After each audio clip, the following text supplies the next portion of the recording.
আমাদের দেশ ভারতবর্ষ, এখানের মধ্যে প্রথম দিকের অংশটা আমাদের হয়েছিল। এবার আমরা শুরু করতে চলেছি জলবায়ু থেকে। ভারতের জলবায়ু সম্পর্কে বলতে গেলে একটা বিশেষ ব্যাপার হচ্ছে যে ভারতের যদি আমরা আগে ম্যাপটা যখন দেখছিলাম তখন আমরা দেখছিলাম 8.4 মতন, সরি বাংলা ইংরেজি দুটো গুলিয়ে গেছে, 8.4 মতন উত্তর দিক থেকে আমরা আরও উত্তরে প্রায় 39 পর্যন্ত যাচ্ছিলাম। অর্থাৎ এর মাঝে কিন্তু আমাদের 23.5 মতন যে ইম্পর্টেন্ট যেটাকে নাম দিই আমরা, সেটা হচ্ছে কর্কট ক্রান্তি রেখা, 23.5 নর্থ অর্থাৎ উত্তর অক্ষরেখা বা যেটাকে কর্কট ক্রান্তি রেখা, সে রেখা যাচ্ছে। এবং কর্কট ক্রান্তি রেখা ভারতকে উত্তর দক্ষিণে প্রায় সমান দুভাগে ভাগ করে যাচ্ছে, এবং দক্ষিণ অংশে ক্রান্তীয় জলবায়ু আর উত্তর অংশে উপক্রান্তীয় জলবায়ু তাই দেখতে পাওয়া যায়। কেন দেখতে পাওয়া যায়? কারণ আমরা আগের যে চ্যাপ্টার দেখেছিলাম যেখানে নিরক্ষরেখার কাছে ডাইরেক্টলি একদম লম্বাভাবে সূর্য আলো পড়ে, এবং এই যে 23.5 উত্তর এবং দক্ষিণের মধ্যবর্তী অংশটাকে উষ্ণমণ্ডল বলছিল, তারপরেরটা নাতিশীতোষ্ণ অংশ হয়, অর্থাৎ না শীত না উষ্ণ, সেই অংশটা হচ্ছিল। ভারতবর্ষ যদি এর মাঝে দুটো জায়গার মাঝখানে অবস্থান করে, তাহলে ভারতবর্ষের মধ্যে এই দুটো জিনিসই, দুটো আবহাওয়ার মানে দুটো জলবায়ুই দেখতে পাওয়া যাবে। তাই এখানেও আমাদের এখানের মধ্যে ক্রান্তীয়, এখানের 23.5 এর মধ্যে যে জায়গাগুলো রয়েছে দুই দিকে নিরক্ষরেখার, সেটাকে ক্রান্তীয় অঞ্চল বলছে, এবং বাকি তার উত্তর দিকের অংশ রয়েছে সেটাকে আমরা বলছি উপক্রান্তীয় জলবায়ু। ওকে, এবার আরেকটা জিনিস যেটা আগের চ্যাপ্টারে ছিল, যে আমরা যখন আমরা দেখলাম যখন উচ্চতা বাড়বে তখন কী হবে, 1000 মিটারে প্রায় 6.5 মতন করে উষ্ণতা কিন্তু কমতে থাকে, তাই না? তাই উপর দিকে কী হয়, পর্বতের উপর দিকে বরফ জমে থাকে। এই বরফ জমার কারণে কী হয় না, যত আমরা এর জন্য আমরা যেমন এখানে দেখতে পেলাম, ঠিক সেভাবে আমরা দেখতে পাবো কি না পাহাড়ের উপর দিকে যখন যাব তখন কি হবে, তাহলে আমাদের যে জলবায়ু পরিবর্তনটা দেখতে পাওয়া যাবে সেটা কিছুটা আমরা যখন ক্রান্তীয় অঞ্চল থেকে উপক্রান্তীয় অঞ্চলের দিকে যাচ্ছিলাম ঠিক যেরকম পরিবর্তন হচ্ছিল, ঠিক সেরকম ধরনের পরিবর্তন হতে থাকবে। অর্থাৎ কি মানে, আমরা যদি বলি যে গরম অঞ্চল আছে তার থেকে ঠান্ডার দিকে যাচ্ছি, না, এই পাহাড়ের মানে পর্বতের উপর দিকে যেতে গেলেও সেই একই ঘটনা ঘটে থাকবে। তাই উচ্চতার পরিবর্তনে যখন হবে তখনও কিন্তু জলবায়ুর বিভিন্ন ধরনের আলাদা আলাদা রকম জলবায়ু দেখতে পাওয়া যাবে। 3 নম্বর বিষয় যেটা জানতে হয় সেটা হচ্ছে সমুদ্রের কাছে অবস্থান। সমুদ্রের কাছে অবস্থিত হলে কি হবে, সমুদ্র থেকে হাওয়া আসবে, ঠান্ডা হাওয়া, এবং সেখান থেকে তাই গ্রীষ্মের সময় অতটা বেশি গরম লাগবে না, ঠিক সেই রকমই শীতের সময় খুব বেশি শীতও করবে না। অর্থাৎ সেটা কী হবে, সমভাবাপন্ন হবে, মানে মোটামুটিভাবে অল্প হলেও কম, গ্রীষ্ম সময় কম গরম এবং শীতের সময় যতটা পরিমাণে গরম ঠান্ডা হওয়ার কথা ঠিক তার থেকে একটু কম ঠান্ডা, এরকম অবস্থা থাকবে, যেটাকে বলছে সমভাবাপন্ন। অন্যদিকে যদি সমুদ্র থেকে কোনো জায়গা স্থান দূরে হয়, সেই জায়গার মধ্যে এই ঘটনাটি দেখতে পাওয়া যাবে না। এখানে দেখতে পাওয়া যাবে চরম ভাবাপন্ন অবস্থা। অর্থাৎ যদি আমরা আমাদের এই ম্যাপের মধ্যে দেখি, তাহলে এই যে কোস্টাল এরিয়া বা যেটাকে উপকূলবর্তী এরিয়াতে যতটা না গরম পড়বে, ঠিক দিল্লিতে যদি থাকে কেউ তাহলে সেখানে বেশি গরম পড়বে। আবার এখানে যেটা ঠান্ডা পড়বে উপকূলীয় অঞ্চলে, তার থেকে বেশি ঠান্ডা দিল্লিতে দেখতে পাওয়া যাবে। তাই মানে হচ্ছে যে গরমও বেশি হবে, ঠান্ডাও বেশি হবে, সমান মতন কিছু হবে না, ঠিক আছে? সেটার জন্য বলতে চরম ভাবাপন্ন জলবায়ু। তাই আমরা যখন দেখি যে এই অংশগুলো অ্যাকচুয়ালি আমাদের মাঝামাঝি অংশ দিয়ে গেছে, তাই না, এরকমভাবে গেছে কোথাও, তো এরই মাঝে যে অংশগুলো আছে নিচের দিকের অংশগুলো অ্যাকচুয়ালি আমাদের এখানে ডাইরেক্ট সূর্যের আলো পড়ছে। নিরক্ষরেখার কাছে যে ছবিটা দেখেছিলাম, নিরক্ষরেখার কাছাকাছি অবস্থিত, ক্রান্তীয় অঞ্চলে অবস্থিত, 37° উত্তর অক্ষরেখার মাঝামাঝি অবস্থিত। তাই এখানের মধ্যে গরম হওয়া বেশি দরকার ছিল, কিন্তু যেহেতু এখানে সমুদ্র আছে, এই সমুদ্রের জন্য আমাদের কি হয় না, এই অংশের মধ্যে অতটা পরিমাণে আমরা গরমটাকে বুঝতে পারি না, অর্থাৎ সমভাবাপন্ন জলবায়ু এখানে হয়ে যায়। এছাড়াও পাহাড় পর্বত আছে, যেখানে পাহাড় পর্বত আছে সেই জায়গাগুলোতেও কি হয় না, সেখানের মধ্যে যখন আমরা পাহাড়ের উপর দিয়ে উঠতে চাইবো তখনই এখানের মধ্যে ঠান্ডার অবস্থা পড়বে। যেমন কোদাইকানাল বা উটিতে সারা বছর ঠান্ডা থাকে। আবার যদি মধ্যপ্রদেশের ভোপাল বা রাজস্থানের জয়পুর সমুদ্র থেকে দূরে অবস্থিত, তাই সেখানে চরমভাবাপন্ন জলবায়ু অবস্থিত করে, মানে বেশি গরমের সময় বেশি গরম আর ঠান্ডার সময় বেশি ঠান্ডা। আমাদের একটা ইম্পর্টেন্ট জায়গার নাম হচ্ছে মৌসিনরাম। মেঘালয়ের মৌসিনরামে পৃথিবীর সর্বাধিক বৃষ্টিবহুল স্থান, অর্থাৎ সবথেকে বেশি বৃষ্টি হয়। তেমনি রাজস্থানে থর মরুভূমিতে অন্যতম বৃষ্টি বিরল, বিরল মানে হচ্ছে কম বৃষ্টি যেখানে হয় সেই অংশ। তো আমরা যখন দেখছি একই দেশের মধ্যে দুই ধরনের জায়গা যেখানে পৃথিবীর সব থেকে বেশি বৃষ্টি হচ্ছে, আবার একই দেশের মধ্যে আরেকটা স্থান যেখানে এত কমই জল হচ্ছে যে সেখানে মরুভূমি সৃষ্টি হয়েছে, থর মরুভূমি। আমাদের ভারতবর্ষের মধ্যে যে জলবায়ুটা দেখতে পাওয়া যাচ্ছে এখানের মধ্যে, সেই জলবায়ুর নাম হচ্ছে ক্রান্তীয় মৌসুমি জলবায়ু। এবার প্রত্যেকটা শব্দকে যদি আমরা ভালোভাবে বুঝতে চাই তাহলে আমাদের বুঝতে হবে ক্রান্তীয় শব্দের অর্থ কী, ৩৭.৫ উত্তরের মধ্যে অবস্থিত, তাই না? 0 থেকে ৩৭ মানে ৮ ডিগ্রি উপর দিক থেকে ৩৭ তারপরেও আছে, কিন্তু এখানের মধ্যে ক্রান্তীয় তার জন্য বলছে। মৌসুমি কেন বলছে? এখানের মধ্যে একটা মৌসুম শব্দ থেকে মৌসুমি শব্দের উৎপত্তি, মৌসুম। এবার হিন্দি যারা জানে তাদের বলবে মৌসুম, মৌসুম মানে হচ্ছে মরশুম, সেই শব্দ থেকে, মানে অর্থাৎ আবহাওয়া, ঠিক আছে?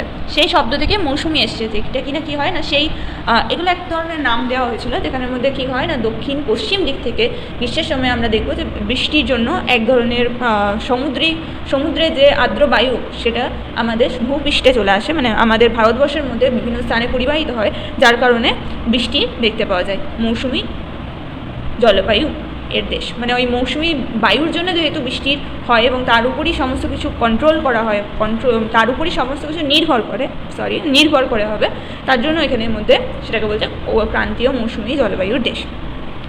এবার আমরা যে যে জায়গাগুলো যে যে ঋতু বৈচিত্র্য দেখতে পাই, ঋতু বৈচিত্র্য, সেগুলোকে আমরা এখানে বলবো। এক তো হচ্ছে গরমকাল, খুব ভালোভাবে জানা আছে মার্চ থেকে মে আমাদের স্কুলে গরমের ছুটিও পড়ে। সেই সময়টাতে এত গরম পড়ে যে নদী, হ্রদ, পুকুর, জলাশয় সব শুকিয়ে যায়, খুব তাপমাত্রা প্রচুর বেশি থাকে, বিভিন্ন স্থানে লু হাওয়া বয়ে থাকে, ঠিক আছে? কিছু স্থানে তো 40 ডিগ্রির উপরে হাওয়া, মানে গরম হয়ে যায়, 40 ডিগ্রির উপরে উঠে যায় তাপমাত্রা।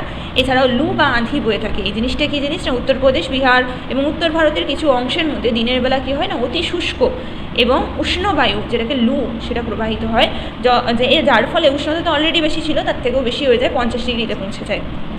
এই তীব্র তাপ প্রবাহের কারণে অনেক মানুষের মৃত্যুও ঘটে থাকে। তেমনি পশ্চিম ভারতে, অর্থাৎ ভারতের পশ্চিম দিকে, ঠিক আছে, তখন এই তাপ প্রবাহের সাথে প্রচণ্ড ধূলিঝড়ও চলে আসে, যেটাকে আঁধি বলা হয়। আঁধি, তুফান, এরকমভাবে হিন্দিতে বলেন আঁধি, তুফান। তো পশ্চিমাংশে কী আছে, হিন্দি বলা ভাষাভাষী লোক আছে, তারা কী করবে, আঁধি বলবে, এভাবে মনে রয়ে যাবে। আর বাংলায় কী আসে আমাদের, কালবৈশাখী।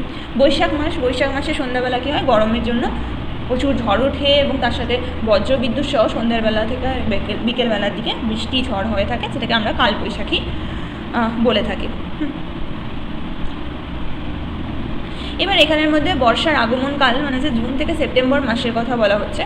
আমরা যদি দেখি তাহলে জুন থেকে সেপ্টেম্বর মাসের মধ্যে বৃষ্টি পড়ে, যেটা কিনা মৌসুমি বায়ুর আগমনের কারণে হয়। এবার মৌসুমি বায়ু কোন দিক থেকে আসে, দক্ষিণ পশ্চিম মৌসুমি বায়ু বলা হচ্ছে এটাকে।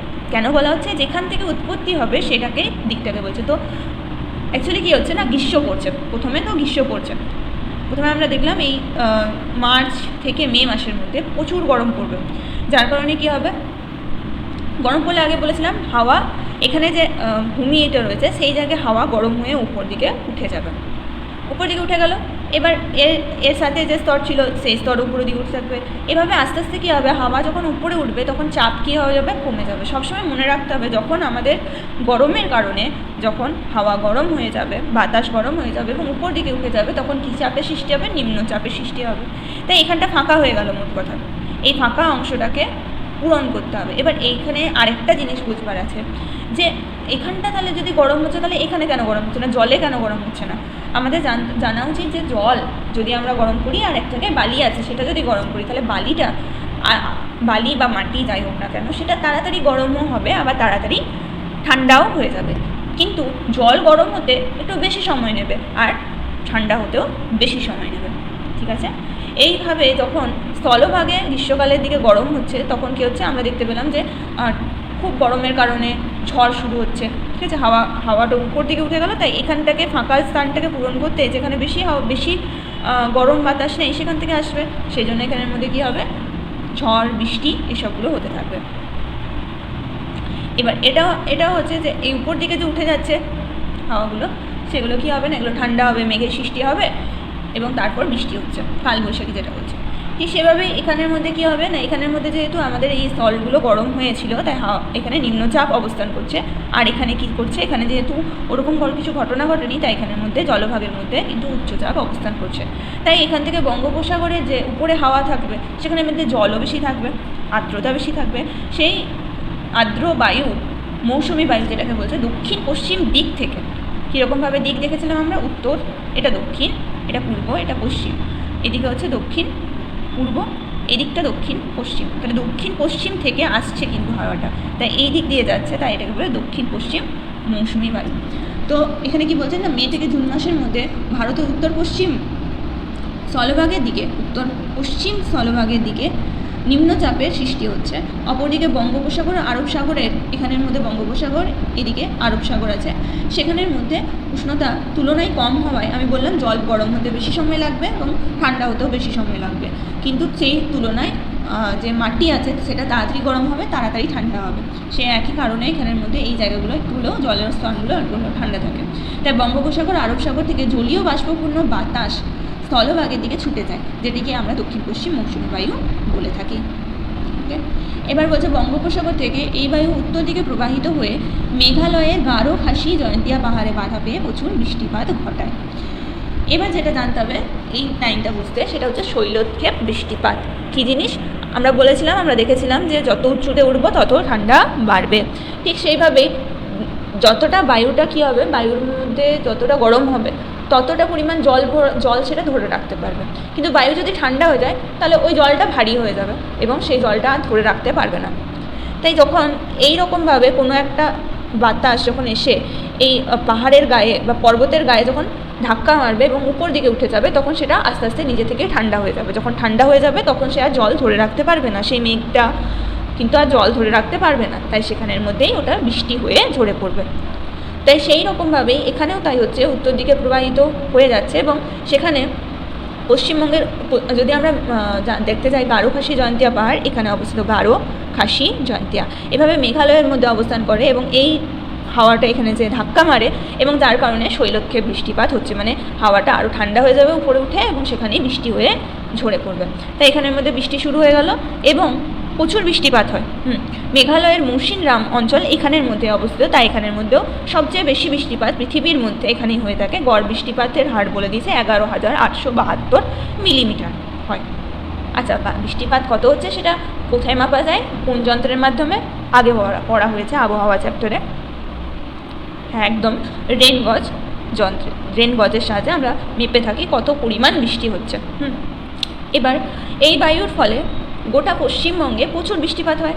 আরব সাগর থেকে এই বায়ু ভারতে প্রবেশ করে এবং পশ্চিমঘাট পর্বতের পশ্চিম ঢালে প্রচুর বৃষ্টিপাত ঘটায়। এবার এই দিক থেকেও হাওয়া আসছে, এই হাওয়াটা যেটা বঙ্গোপসাগরে, সেটা কিনা আমাদের পশ্চিমবঙ্গের মধ্যে বৃষ্টিপাত ঘটাচ্ছে।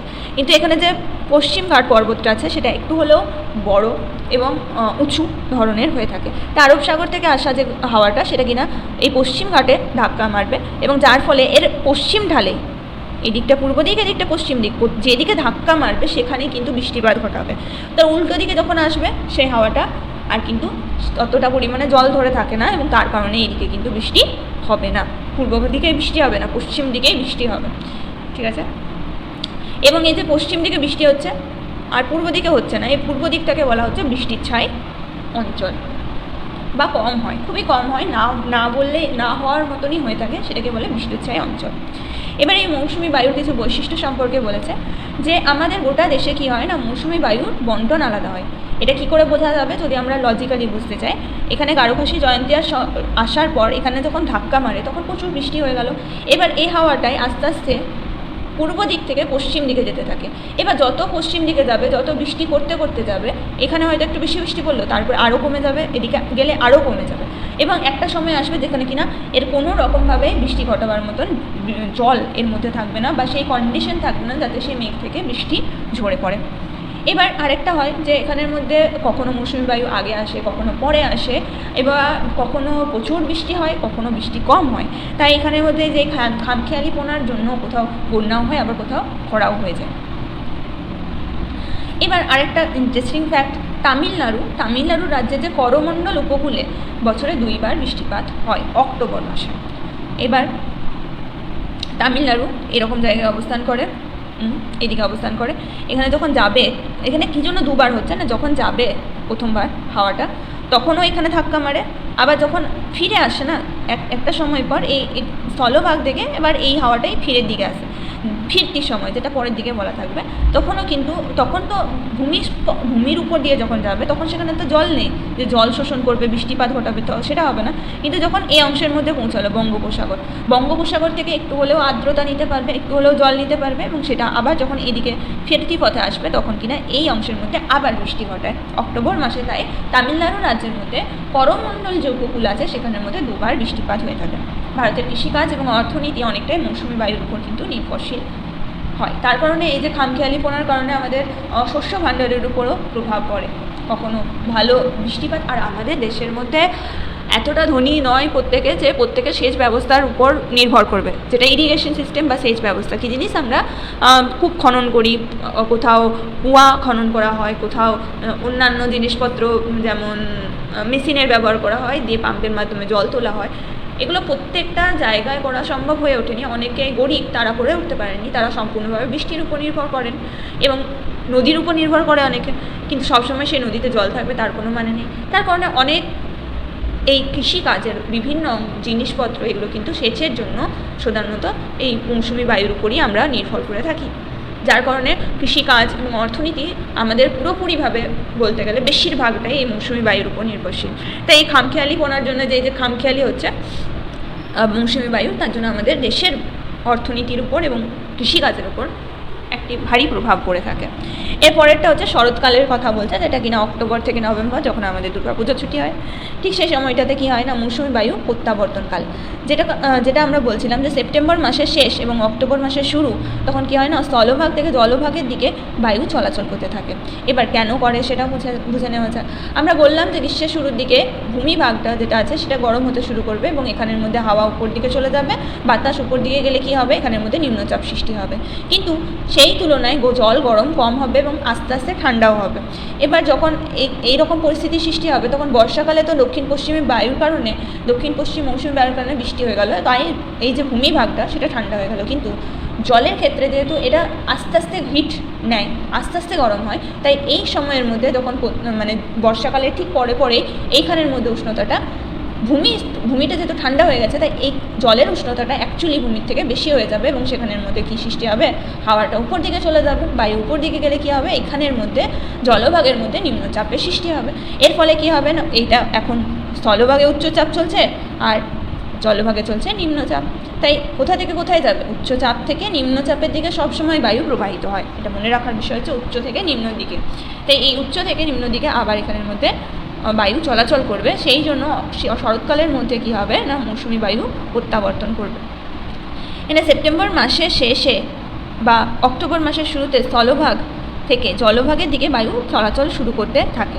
এইটাকে বলা হয় উত্তর পূর্ব মৌসুমি বায়ু। এবার কেন বলা হয় সেটাও, মানে বায়ুটা এই দিক থেকে আসবে, এটা হচ্ছে উত্তর পূর্ব, যেই দিকে উৎপত্তি হচ্ছে, যে দিক থেকে আসছে সেই দিকে নাম অনুযায়ী বায়ুর নাম দেওয়া হচ্ছে, তাই এটা হচ্ছে উত্তর পূর্ব মৌসুমি বায়ু।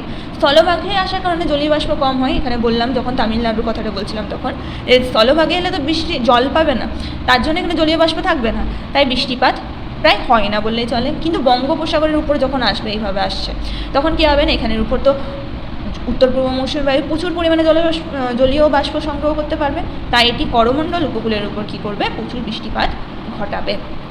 অর্থাৎ এই কারণে কিন্তু অক্টোবর মাসে যে তামিলনাড়ু দুবার বৃষ্টি হচ্ছিল, সেই বৃষ্টিকে আমরা বর্ণনা করতে পারি যে হ্যাঁ এই কারণে এটা হচ্ছে, আলোচনা করা হয়ে গেল।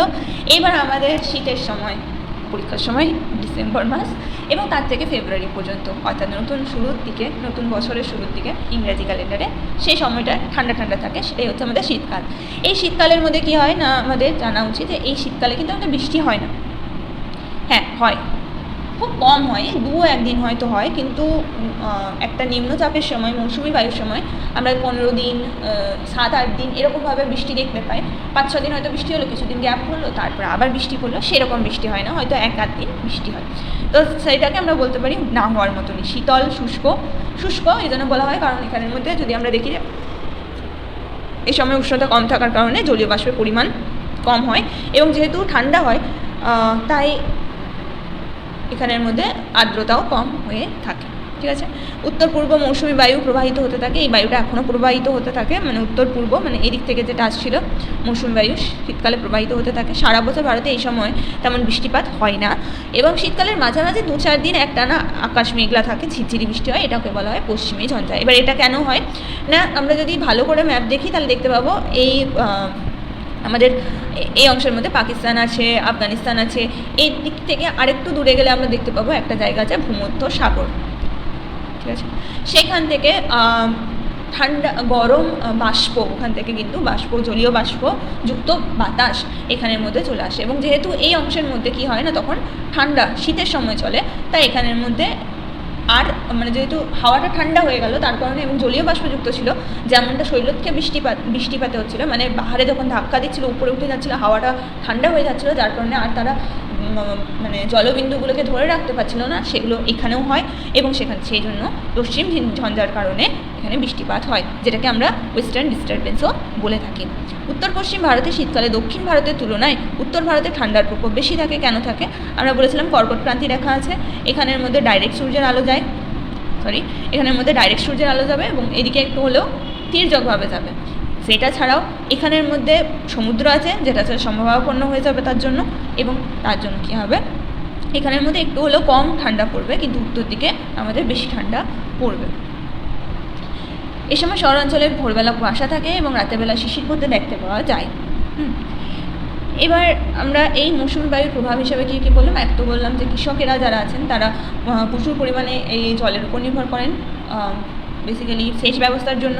এছাড়া মৌসুমি বায়ুর আসার আগে এবং পরে ফসল উৎপাদনের জন্য যেভাবে নির্ভর করেন ওনারা, এবং ফসলের উপর নির্ভর করে আমাদের বিভিন্ন ধরনের ইন্ডাস্ট্রি, কারখানা চলে থাকে, তারাও নির্ভর করে, এবং তার ফলে কী হয় না, আমাদের পুরোপুরি ইকোনমি একটা অর্থনীতির এইসবের উপরেই নির্ভর করে। আমাদের কৃষি সমাজ আমাদের জন্য সবচেয়ে ইম্পর্টেন্ট, কারণ এখানের মধ্যে এখনও কৃষক বেশি পরিমাণে আছে আমাদের এখানে। অন্যান্য কাজ খুব বেশি স্যালারি হতে পারে, অনেক কিছুই হতে পারে অন্যান্য সেক্টরে, অন্যান্য জায়গায়, কিন্তু কৃষি এমন একটা জায়গা যেখানে আমাদের বহু মানুষ এই কৃষির উপরেই নির্ভর করে বেঁচে আছে। আচ্ছা, একটা কাজ করলে হয়, কারণ এটা একটা ইম্পর্টেন্ট চ্যাপ্টার ছিল, তাই আমরা এটাকে আলাদাভাবে আমরা এটাকে রাখতে পারি, এবং পরবর্তীতে আমরা বাকি চ্যাপ্টারটা একসাথে একটা ভিডিওর মাধ্যমে শেষ করে দেব। ঠিক আছে, পরের দিন হবে ভারতের মাটি।